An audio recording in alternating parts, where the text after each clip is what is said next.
Alors, à la question, est-ce que mon appartement prendra de la valeur en fonction de ma commune, de l'endroit où je me situe, puisqu'on cherche dans ce projet du Grand Paris à réduire les inégalités entre les territoires pauvres et les territoires les plus riches. Effectivement, on peut se demander si on n'a pas gagné au loto ce matin et si mon appartement n'a pas doublé de sa valeur.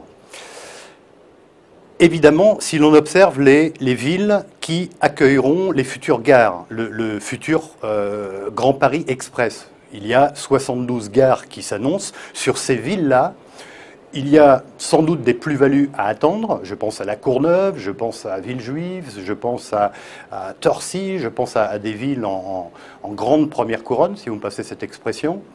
En tout cas, il n'y a eu aucun phénomène d'anticipation. Ce que je veux dire, c'est que nous avons observé dans le réseau Guy Hockey ce qui s'est passé de 2006 à 2013 sur ces villes qui vont accueillir les futures gares.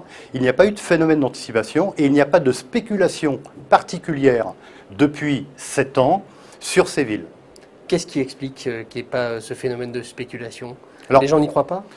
On n'observe effectivement pas de spéculation particulière sur les villes qui accueilleront les 72 futures gares dans le cadre du projet du Grand Paris.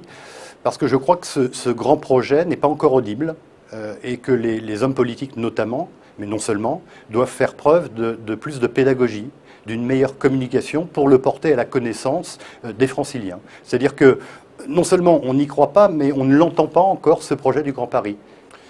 Alors la notion du Paris intramuros s'entend bien sûr à l'intérieur du périphérique. Je vous rappellerai que l'immobilier, le marché immobilier connaît peu le périphérique. Laissez-moi vous rappeler simplement que le prix au mètre carré à Boulogne, par exemple, qui est à l'extérieur du périph', est supérieur au 20e arrondissement. Donc il n'y a pas de périphérique sur le marché immobilier. Et je crois que dans ce prolongement de la logique d'un marché qui finalement s'autorégule, où on voit d'ailleurs ces excès corrigés, puisque les prix de l'immobilier depuis 3 ans sont en baisse après avoir beaucoup augmenté, il y aura un phénomène, Grand Paris, qui voudra qu'au cœur de Paris, les prix au mètre carré seront supérieurs, bien sûr, avec un phénomène de centrifugeuse, si vous me passez l'expression que l'on connaît bien, c'est-à-dire que ce sera toujours le mètre carré Paris, les Halles, premier arrondissement, sera beaucoup plus cher qu'à Torcy, qu'à Massy-Palaiseau, évidemment.